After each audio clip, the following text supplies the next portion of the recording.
church or even personally. I mean, sometimes I had to do personal errands for them. So yeah, it wasn't like it was the first time that I was going to be at their house or go do something for them personally. So that day, had asked me to meet him at the house. It was a Thursday.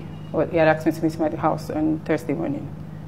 And I went there. It was supposed to be, you know, the usual, go there, take instructions, or to either do this for church or go do that for us personally, and then go do whatever needed to be done. I like to say that at this time, I considered him to not just be a mentor, but he was someone who I regarded as a father figure of some sort. I mean, yeah, so the trust was, I mean, it was basically, it didn't seem like any red flags to me. So I had gone there that morning, and I was comfortable because I know that house. That house, it wasn't the first time I was going there. So I was there, seated on the couch, and he had started to address what he wanted to talk to me about. I think he had started by addressing something that has to do with church. I can't particularly remember the details now, forgive me, but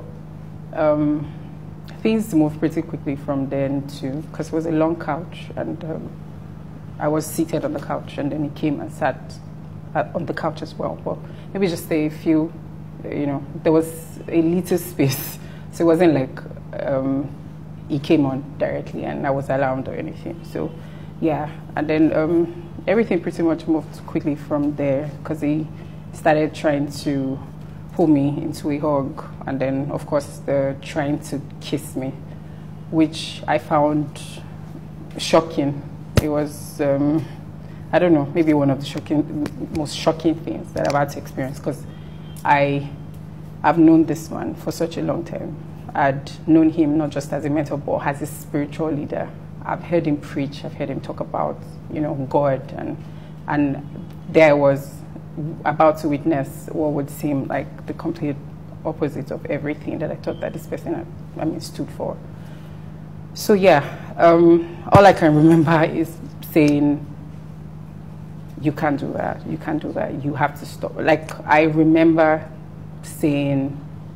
telling him to stop, like, continuously, while he started going at my, because I had this navy blue high-waist jean trouser on, I can never forget. Yeah, so so that happened, and he started to take that off, and then, I mean, I remember trying to fight him off. It was a couch. There was, I don't know, even if there was anything that I could grab, I don't know if I thought to grab anything, to be honest. Maybe I was too shocked, maybe, I don't know. I remember I kept on asking him to stop, and that he just kept going. And then, I mean, he had taken off my button, and then my zipper was down, and then my trouser was down. And then he had one hand, you know, holding me back to the couch, and then another hand, like, right up in my pants. I think at that point, I pretty much just knew what was about to happen. And I don't know, for someone who maybe had to fight off a lot of, I'd had to fight from maybe when I was a teenager. I've had to maybe fight sexual abuse of some level or the other. I mean, that's what women practically do. I just felt like I had put myself in this place. I started to feel like, okay, I'm just going to hope that this person, you know, remembers that they are supposed to be my boss and my spiritual. I mean, because everything I kept saying obviously wasn't working. I kept telling him to stop. I remember he kept saying, relax, just relax, just relax. If you know him, then you know that he's very, I mean, he can be weak. Now when I think about it, I think he's a very weak person. But he also has that appearance of strength. It's like one of the things that he has going for him. So, I mean, I remember him, he didn't flinch. He wasn't moved. He obviously wasn't going to stop or anything. He just kept saying, just relax, just relax. Like, this will soon be over, just relax. And yeah, so, I mean, after that, he just pretty much took off his pants, and then, I mean, did what he wanted to. And yeah, as soon as that was over and he saw that I had already started crying, I mean, I had tears. I wasn't shouting or anything at this point. I was just, I mean, I know that we tell people not to blame themselves, but the first thing that happens is that you blame yourself because, I mean, you brought yourself here. And so I think it was what was going on in my mind at that time. And when it was done, it just said, oh, I'm so sorry. I'm really sorry. I didn't mean to hurt you. Like, he started to apologize. So it flipped from the sweet, amazing person who was my mentor to the person who I could barely recognize. And then switched back to someone who cared about how I was feeling. It was a lot. I mean, I didn't know what to make of it.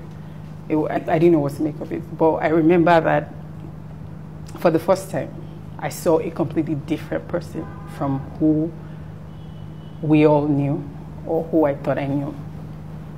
I think it was the first time that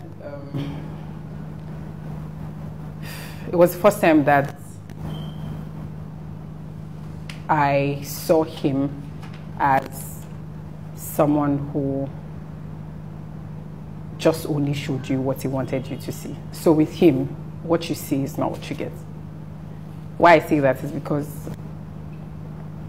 when you meet him, or if you have any form of interactions with him, maybe as someone who works with him or as someone who attends the church, who you see is that charismatic leader type person who is always telling you to, you know, aim and aspire. I mean, go out and do amazing things. It's the one who is always, you know, trying to appear that like someone who not just understands the word, but does the word.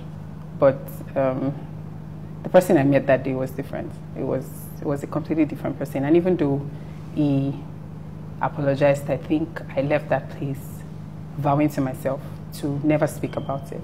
I mean, I just felt like, oh, maybe if I don't talk about it, it will go away. Maybe if I never have to, if I never face it, then maybe it will just, you know, magically disappear. Maybe I won't have to deal with it. Maybe I won't have to talk about it. Maybe I won't have to think about it. So, I mean, after that time, of course, he went back to Nigeria because it wasn't in Nigeria. I wasn't in Nigeria at that time. He went back to Nigeria and everything just went on like normal. I still had to work. So I still had to show up to work every day and act like everything was fine. I still had to, you know, do things for church despite the fact that I no longer felt like I belonged there. Heck, I already started feeling like I'm not even sure if God is really who we think He is. So, yeah, pretty much. I'm sorry.